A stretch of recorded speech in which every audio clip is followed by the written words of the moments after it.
말씀 속에는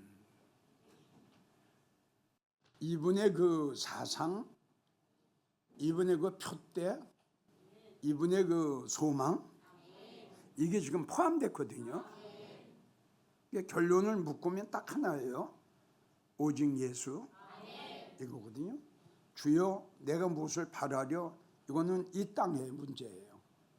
주님 내가 무엇을 바라려? 이 땅인데 나는 이 땅에서 바랄 게 없습니다. 오직은 단 오직 예수입니다. 과연 이 고백을 할 수 있을까요? 수많은 그 성도들 중에 나는 아주 별로 없다고 단언하고 싶습니다. 오래 믿었다고 해서 이 고백할 수 있을까요? 아니요. 성경을 많이 안다고 해서 이 고백할 수 있을까요? 그것도 아니에요. 그럼 이 고백을 할 수 있는 사람이 어떤 사람들일까? 한번 내가 생각을 해봤어요. 제일 첫째, 이 고백을 할 수 있는 사람은 골로새서 1장 6절의 말씀과 같이 그 주님의 놀라운 사랑과 은혜를 깨달은 사람. 다윗이 왜 이 고백을 했을까요? 깨달았지요. 이 모든 하나님의 은혜를 무엇으로 보답할까? 하나님의 진정한 사랑과 은혜를 깨닫지 못한 어떤 사람도 이 고백할 수 없어요. 다시 강조합니다. 과연 이 고백을 할 수 있는 사람은 그 하나님의 놀라운 사랑과 그 예수님의 놀라운 은혜를 다윗처럼 바울처럼 깨달은 성도들만이 이 고백할 수 있어요. 그렇지 않으면 이 고백할 수가 없습니다. 이 고백은 우리의 믿음의 결론이거든요. 이런 고백을 할 수 있는 믿음이 없는데 어떻게 이 고백을 합니까? 만약에 이 고백을 했다 하면 거짓말이죠. 그래서 주여 내가 무엇을 바라리요? 없습니다. 이 땅엔. 나는 오직 나의 소망은 주님께 있습니다. 하늘의 소망이에요. 자, 두 번째, 어떤 성도가 이 고백을 할 수 있느냐? 누가복음 12장 36절, 주님을 간절히 기다리고 있는 성도.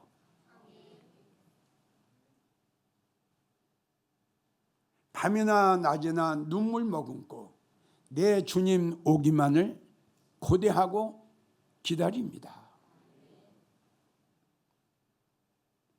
주님은 가실 때 뭐라고 말씀하셨다? 기다리고 있어라. 그 말씀을 부둥켜 안고 언제 오실 줄 모르는 그 주님을 기다리고 언제 오실 줄 모르는 그 들림을 사모하며 노아처럼 아브라함처럼 그 말씀을 부둥켜 안고 살아가는 거예요. 지난 시간에도 내가 설교를 했죠. 하나님은 노아를 부르셨죠. 내가 홍수를 내린다. 언제까지 내린다. 언제부터 내린다. 한 말씀 안 하시고 그냥 홍수 내린다. 너 방주 줘라. 그러고 가셨어요. 노아의 8식구는 언제 비가 내릴지도 모르고 하나님의 말씀이 그대로 이룰 줄 믿고, 그게 믿음이에요. 그게 소망이에요. 아브라함도 역시 마찬가지예요. 또 우리도 역시 마찬가지예요. 그래서 이렇게 주님을 손꼽아 기다렸던 성도들 이 고백합니다. 아멘. 주여 언제 오시렵니까?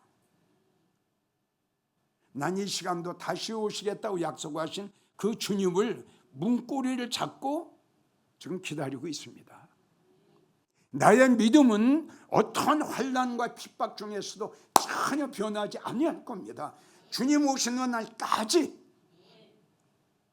요한계시록 2장 13절 죽음이 온다 할지라도 나를 믿는 믿음을 저버리지 아니하노라. 이 고백을 하면서 주님 오시기만을 기다리는 이 성도들만이 이 고백을 할 수 있다. 왜? 주님을 기다리고 있기 때문에. 다시요. 내가 무엇을 바라려 이거는 현실이에요. 없다 이거예요. 난 이 땅의 소망이 아니다 이거지. 그러니까 이 땅의 소망을 두고 살아가는 성도들은 이 소망을, 이 고백을 할 수가 없다 이거죠. 자, 세 번째, 어떤 성도가 이 고백을 할 수 있느냐? 천국에 확신이 있는 거예요. 더 나은 본향을 사모하면서 살아가요.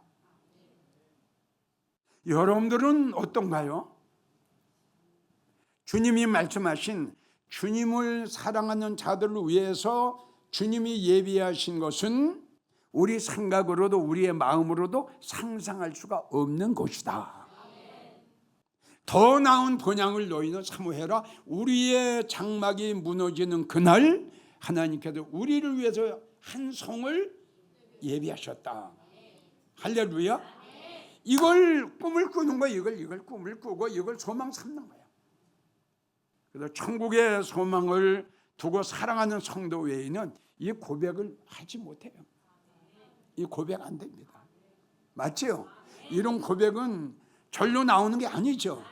이게 여기서 나와야 되겠 믿음에서 믿음이 있어야 나오거든요.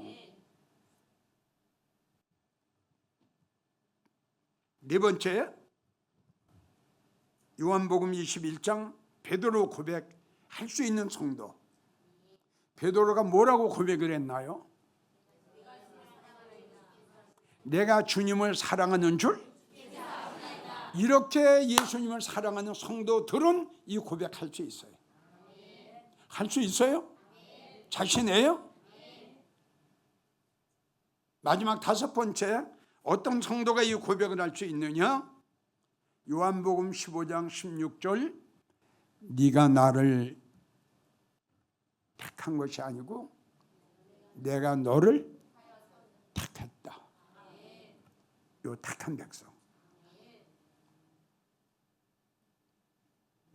그러니까 네 가지까지는, 네 번째까지는 내가 해야 돼요. 근데 마지막 다섯 번째는 주님이 택하셨기 때문에 하늘의 소망으로 살아가지 않을 수가 없어요. 나는 그렇게 생각합니다. 아무리 세상 걸 사랑하고 싶어도 하나님께서 택한 백성, 하나님께서 지명한 백성은 절대 세상 걸 사랑하지 못합니다. 믿어주면 아멘 오세요. 나의 생각과 나의 마음을 하나님이 그분이 주관하고 계시는 거예요. 내가 요새 여러분 나의 생각과 나의 마음을 다스리는 자가 되자 그랬죠. 그건 내가 해야 돼요. 그런데 어떤 성도가는 그의 생각과 그의 마음을 주님이 딱 잡아요. 그래서 이 성도는 참 복 있는 성도예요. 그러면 주님께 소망을 두고 사랑하는 성도들을 하나님이 어떠한 특별한 축복을 주시느냐? 이 고백을 할 수 있는 성도들에게 하나님이 어떤 엄청난 축복을 주시느냐? 첫째가 주님이 그들을 영접하세요. 그래서 무시무시한 환난이 오기 전에 어린 양 혼인잔치에 집어넣어요. 이걸 가지고 환난 날에 피난처. 하나님이 예비해 놓으시고 준비하신 은밀한 곳. 그래서 성경을 보게 되면 내가 주님을 영접하는 말씀이 나오고 주님이 나를 영접하는 게 나오는데, 이거는 내가 주님을 영접하는 게 아니라 주님이 나를, 근데 이걸 찾아보니까 환대다. 그러니까 환난이 오기 전에 주님이 나를 영접하는 거예요. 영접해서 이제 데려가시는 거죠. 어린 양 혼인잔치. 이게 얼마나, 그러니까 이 환난은 우주적인 환난이에요. 창세 이후로는 환난, 전무후무한 환난, 자고 일어나는 환난이 일어나기 전에 하나님 나를 딱 영접하시는 거예요. 그래가지고 이제 하나님의 은밀한 곳에 딱 두시죠. 이게 영접이다. 영접이라는 걸 찾아봤더니 어마어마하게 내가 너를 환대해 준다. 자, 이제 환난이 오고 이런 일이 이제 있는 것은 베드로전서 4장 17절을 보면 나는 내 집에서 심판을 시작한다. 무서운 말씀이죠. 그러니까 마태복음 3장 보면은 여기에 알곡도 있고 쭉정이도 있죠. 그러니까 마태복음 25장 보면 양도 있고 염소도 있고, 그러니까 하나님이 심판하시는 거예요. 이게 바로 들림의 사건 아니에요? 마태복음 24장 하나는 데려감을 당하고, 이게 성도 심판이다. 이게 교회 안에서 같이 믿음 생활하는 성도 중에 하나는 데려감을 당하고 하나는 버려둠을 당한 성도다 이겁니다. 그러니까 데려감을 당한 성도가 바로 들림이다 이거죠.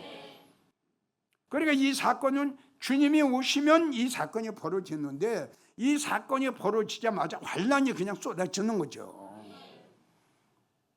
그래서 지금 여러분들의 이야기, 환난이 오기 전에 지금 이야기한 게 그거예요. 하나님 우리를 영접하셔서 데려가신다. 이게 성도들의 들림이다. 그러니까 이런 말씀이 고린도전서 15장에도 나오고 사일전 4장에도 나오잖아요. 이런 사건이 일어난다 이거죠. 그러니까 주님을 소망 삼아 살아갔기에, 우리 주님을 기다리면서 살아갔기에, 천국을 소망 삼아 살아갔기에 주님이 오시는 날이면 제일 첫 번째 주여 내가 무엇을 바라리요? 주님께 소망을 두고 살아가는 성도들을 독수리가 나와서 삭개를 탁 차고 올라가듯이 순식간이죠. 하나님의 나팔 소리에 순식간에 호련히 그냥 독수리가 삭개를 탁 내카치고 올라가듯이 눈 깜짝할 사이에 엘리야와 엘리사가 딱 갈려지는 거예요. 호련히. 이걸 한번 생각하면 끔찍해요. 여기서 갈라질 텐데. 그러니까 여러분들은 버려둠을 당하면 절대 안 되죠. 그거는 내가 여러분들의 이야기, 어떻든 들림 받지 못하면 하나님이 죽이지 않으면 지옥이에요.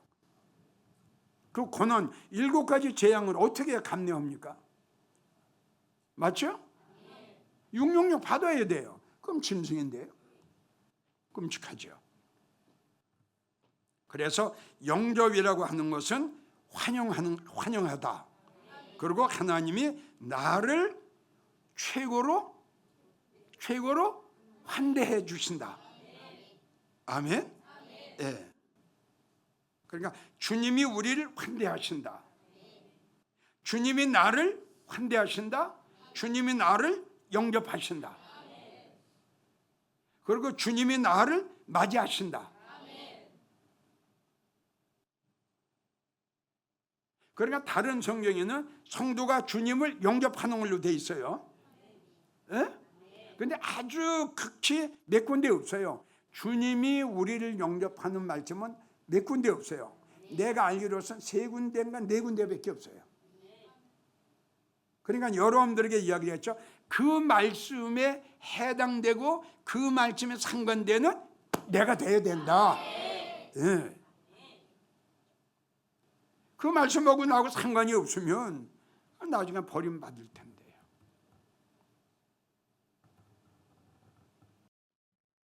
그러니까 나를 영접하신다, 나를 맞이해 주신다, 나를 환대해 주신다. 주의 아름다운 복으로 너를 영접하고 정금 멸관을 네 머리에 씌우셨나니 저가 생명을 구함에 주께서 주셨으니 곧 영원한 장수로소이다. 주의 구원으로 그 영광을 크게 하시고 존귀와 위엄으로 너에게 입히셨나이다. 너로 영원토록 지극한 복을 받게 하시며 예수님 앞에서 기쁘고 즐겁게 하리라. 자, 이렇게 고백을 할 수 있는 성도들을 하나님이 영원한 예수님 앞에서, 이게 보좌 앞에요, 기쁘고 즐겁게 뛰놀게 하리라. 이 말씀을요 설교로 듣지 마시고요, 나한테 주시는 축복의 언약의 말씀으로 이걸 받아야 됩니다. 그러니까 이 말씀이 믿어지면 이 설교를 들으면서 내 마음이 뜨거워진다. 다시요, 나는 참 이 말씀이 주원의 구원으로 그 영광을 크게 하시고, 그러니까 그 영광을 크게 하신다는 거예요. 최고예요, 최고. 그 영광을 크게 하시고 존귀와 위엄으로, 이 영광으로 끝나는 게 아니고 하나님 나에게 존귀와 영광으로. 그래서 에베소를 보게 되면 우리가 영광을 돌리는 것이 아니라 영광을 받게 되는 거죠. 이 말씀이 그 말씀이에요. 그리고 시편 59편 10절을 보면 하나님의 그 인자하심으로 나를 영접하신다. 영접이라는 거 잊지 마세요. 환대입니다. 환대. 예. 그러니까 주님의 그 인자하심으로 나를 환대하신다. 나를 맞이해 주신다. 여러분 더 은혜가 돼요. 이렇게. 그래서 요한복음 14장 1절부터 보면 내가 너희의 처소를 예비하러 가느니 가서 너희의 처소를 예비하면 내가 다시 와서 내가 너희를 어디서? 나 있는 곳에 나와 함께 있게 하리라. 자, 이 고백을 할 수 있는 성도들 두 번째, 어떤 하나님께서 특별한 축복을 주실까요? 하나님이 나의 영혼을, 주님이 나의 영혼을 잘되게 하시고 나의 영혼을 주님이 책임지세요. 자, 우리가 믿음 생활하는 목적은 뭐죠? 나의 영혼이 구원받는 거죠. 그러니까 여기서 여러분 이걸 알아야 돼요. 여기서 영혼 하면은 이 잘 실감이 안 가는데, 이 영혼이 나예요. 이 영혼이 나처럼, 그러니까 육의 사람이 영의 사람으로 바꿔주는데 나예요, 나. 자, 하나님 우리 영혼을 책임져 주시고 우리 영혼을 잘되게 해주시는 거예요. 그러니까 요한 3서 2절 내 영혼을 잘되게 해주세요. 전에도 여러분들에게 내가 설교했어요. 영혼을 쉽게 생각하지 마세요. 내 영혼이 만약에 7살짜리가 있고 속사람이에요. 10살짜리가 있고 20살짜리가 있어요. 에? 이게 영혼이라면 영혼, 내 속사람. 에? 그러니까 성경에 어렸을 때에는 이게 뭐예요? 육의 영이에요. 그렇죠. 믿음이 어려요. 영이 어려요. 그러니까 어렸을 때에는 영적으로 성장이 안 됐을 적에, 어렸을 적에는 말하는 것이, 그렇죠, 그거예요. 이게 육이 아니라 영이란 말이에요. 영이 아주 어려요. 아주 어리기 때문에 단단한 말씀을 못 먹어요. 그런데 바울이 말한 어린아이다, 이거는 우리 육의 어린아이가 아니라 영의 어린아이다. 우리 영혼이 잘 되죠. 그래서 이사야 58장 11절을 보면 마른 곳에서도 하나님께서 내 영혼을 만족해 하신다.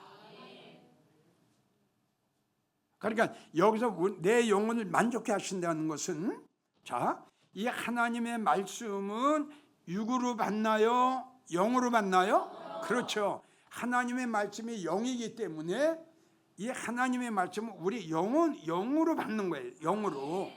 그러니까 이 육의 사람은 땅의 걸 먹고 살지 마. 영의 사람은 하나님의 말씀을 먹고 산다. 그래서 여기서 만족하게 하신다는 것은 하나님이 나의 속사람을, 나의 영혼을, 사람을 성장시켜줘요. 그러니까 어렸을 적에 깨닫지 못하는 것을 딱 깨달아요. 어렸을 적에 믿지 못했던 것을 내가 성장하니까, 영혼이 성장하니까 딱 그걸 아멘으로 받아들이게. 하나님께 내 마른 곳에서도, 그러니까 마르다는 것은 영적 대기근 시대예요.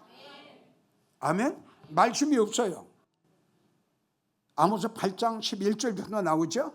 내가 기근을 땅에 보내리니 먹을 것이 없어 주림이 아니요, 먹을 것이 없어 물이 없어도 가람이 아니라 하나님의 생명의 말씀을 듣지 못한 기갈이라. 그러니까 이게 말은 영적으로 너무너무 지금 메말랐어요. 그 마른 곳에서도 우리 영혼이 성장하려면 말씀을 먹어야죠. 그러니까 바로 그거예요. 마른 곳에서도 하나님께서 내 영혼의 양식을, 하늘 양식을 먹이셔서 나를 성장시켜 주세요. 그러니까 내 영혼이 만족하다. 아멘. 그러니까 밥을 못 먹으면 비틀대죠. 그러니까 하나님 말씀 많이 먹으니까 내 속사람의, 내 영혼이 만족한 거예요. 자랐다. 많이 성장했다. 시편 107편 9절, 하나님께서는 사모하는 영혼을 만족해 하신다. 그러니까 사모해야 돼요. 이 말씀도 사모해야 돼요. 시편 78편 24절, 저희에게 만나를 비같이 먹이시며 하늘 양식으로 만족해 하신다. 하늘 양식이 뭘까요? 말씀이죠.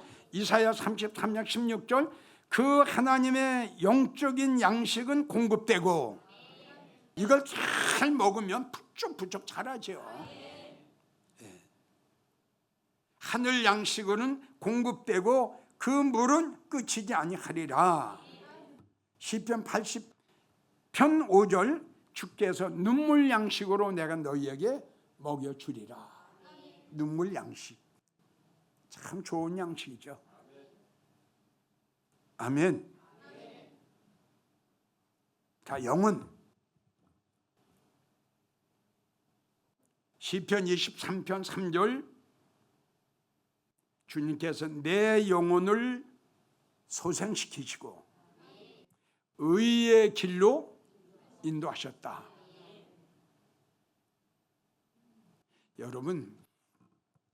여러분들의 영혼이 소생하는 것은 말씀을 들을 때 영혼이 소생해요.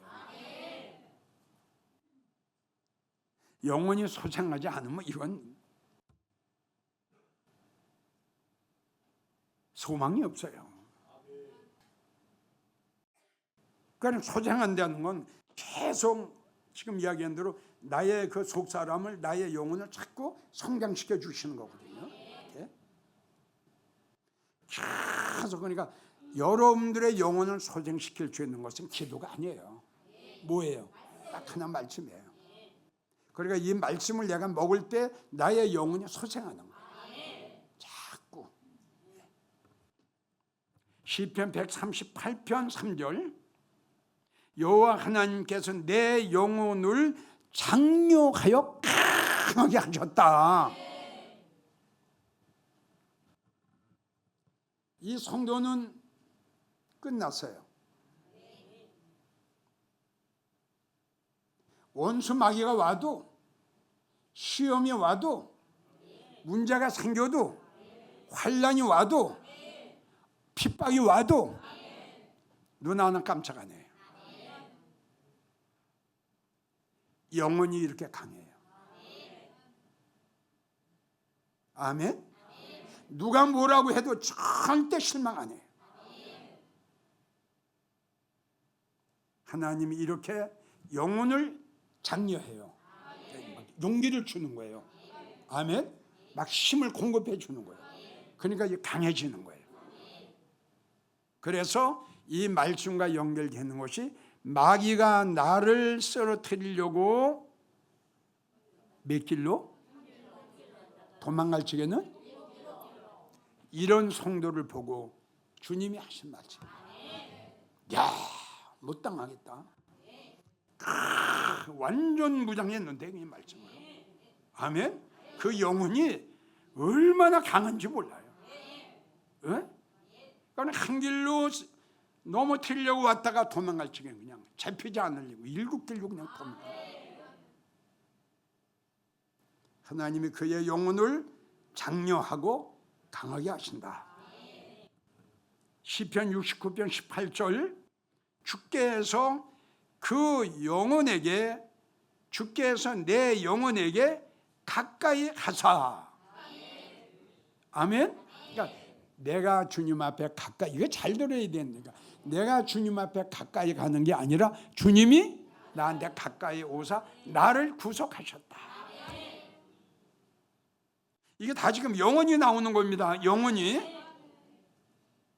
시편 130편 5절을 보면 나 곧 내 영혼이 여호와를 기다렸습니다.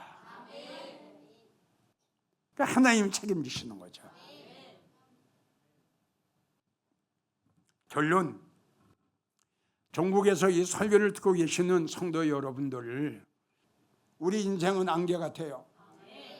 잠시 왔다가 잠시 가는 게 우리 인생이에요.